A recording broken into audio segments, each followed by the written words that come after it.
വളരെ പ്രധാനപ്പെട്ട മറ്റൊരു കാര്യം, അവിടെ പാലക്കാട് നിയോജക മണ്ഡലത്തിൽ ഇന്ന് ഇടതുപക്ഷ ജനാധിപത്യ മുന്നണി പ്രവർത്തകർ കലക്ടറേറ്റിലേക്ക് ഒരു മാർച്ച് നടത്തി. ഈ തെരഞ്ഞെടുപ്പിൻ്റെ ഇടയിലും അത് വളരെ ഗൗരവമുള്ള പ്രശ്നം അടിസ്ഥാനപ്പെടുത്തിയാണ്.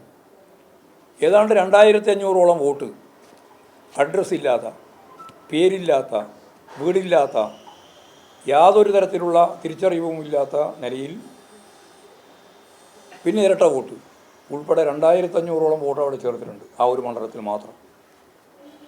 അതിന് മുഖ്യ നേതൃത്വം കൊടുത്തത് നല്ല കള്ള ഐഡൻറ്റിറ്റി എല്ലാം ഉണ്ടാക്കാൻ ശേഷിയുള്ള പാർട്ടി, അതിൻ്റെ സ്ഥാനാർത്ഥി തന്നെ അങ്ങനെയുള്ള നിലപാട് സ്വീകരിക്കുന്ന ഒരാളാണെന്ന് എല്ലാവർക്കും അറിയാമല്ലോ. അവരെന്നെയാണ് ചേർത്തത്. അതിൽ കുറേ വോട്ട് ഇപ്പോൾ തിരിച്ചറിഞ്ഞിട്ടുണ്ട്. യഥാർത്ഥത്തിൽ ഇവർക്ക് ഈ വോട്ട് ചേർക്കുന്നതിന് വേണ്ടി സൗകര്യം ചെയ്തു കൊടുത്തത് ഔദ്യോഗിക പശ്ചാത്തലത്തിൻ്റെ ഭാഗമായിട്ട് പ്രവർത്തിക്കുന്ന BLOമാരാണ്. ഇന്നവിടെ മാർച്ച് നടത്തിയപ്പോൾ കലക്ടറെ കണ്ട് ഈ കാര്യങ്ങളെല്ലാം നേരത്തെ തന്നെ പറഞ്ഞിട്ടുണ്ടായിരുന്നു. ഇന്നും മെമ്മോറാണ്ടം കൊടുത്തു. അപ്പോൾ കലക്ടർ പറഞ്ഞത് ഒരാൾ ഒരു വോട്ട് മാത്രമേ ചെയ്യാൻ പാടുള്ളൂ എന്നുള്ള നിലപാട് ഞങ്ങൾ ശക്തിയായിട്ട് സ്വീകരിക്കും. അല്ലെങ്കിൽ എത്ര വോട്ട് ചെയ്താലും കുഴപ്പമില്ല എന്നുള്ളതാണല്ലോ ധാരണ. ഒറ്റ വോട്ടേ ചെയ്യാൻ പാടുള്ളൂ. 2, BLOമാർ തെറ്റായ രീതിയിലുള്ള ചില നിലപാടുകൾ സ്വീകരിച്ചതായിട്ട് ഞങ്ങൾക്ക് മനസ്സിലായിട്ടുണ്ട്. 500 വോട്ട് ഇപ്പം തന്നെ അവർ ഐഡൻറ്റിഫൈ ചെയ്തു. ഞങ്ങൾ പറഞ്ഞ 2500 ആണെങ്കിൽ 500 ഇപ്പം തന്നെയായി. ഇനിയും പരിശോധിച്ചുകൊണ്ടിരിക്കുകയാണ്.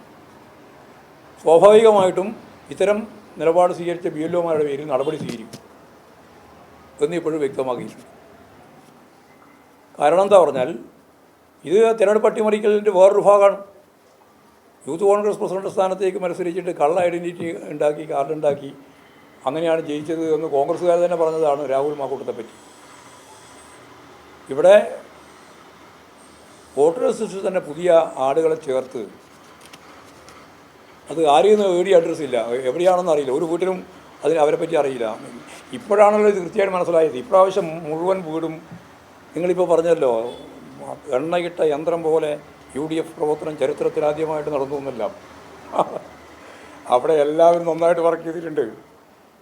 ഓരോ ബൂത്തും ഓരോ വീടും കൃത്യമായിട്ട് നിരവധി പ്രാവശ്യം LDF പ്രവർത്തകർ പരിശോധിച്ചിട്ടുണ്ട്, പോയിട്ടുണ്ട്. അപ്പോഴാണ് ഈ കണക്കെല്ലാം കിട്ടിയത്.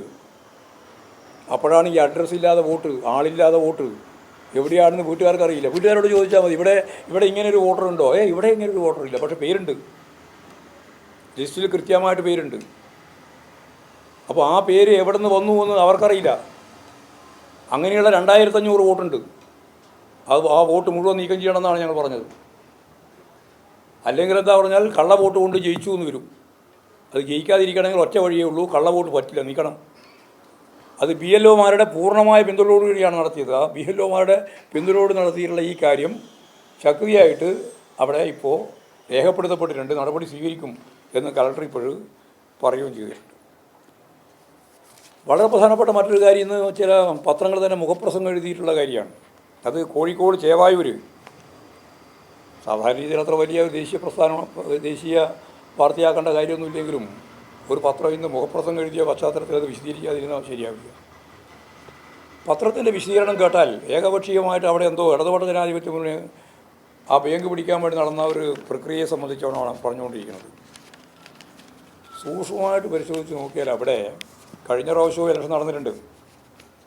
ഞങ്ങൾ മത്സരിച്ചില്ല, അവർ തന്നെ അങ്ങോട്ടും ഇങ്ങോട്ടും മത്സരമാണ്. അതിൻ്റെ ഏറ്റവും പ്രധാനപ്പെട്ട നേതാവ് അദ്ദേഹം പത്രസമ്മേളനം നടത്തിയിട്ട് ഇപ്പോൾ തന്നെ പറഞ്ഞു കഴിഞ്ഞു. അതാണ് ഇപ്പം പുതിയ പ്രസിഡൻ്റായിട്ട് വന്നിട്ടുള്ളത്. അദ്ദേഹം പറഞ്ഞത് 1 കോടി ഉറുപ്പിക DCC ഓഫീസിൽ എത്തിക്കണം എന്നാണ് അവിടെ നിയമനം നടത്തി. വെറുതെയല്ല രാജിവെച്ച് നിലപാട് സ്വീകരിച്ചത്.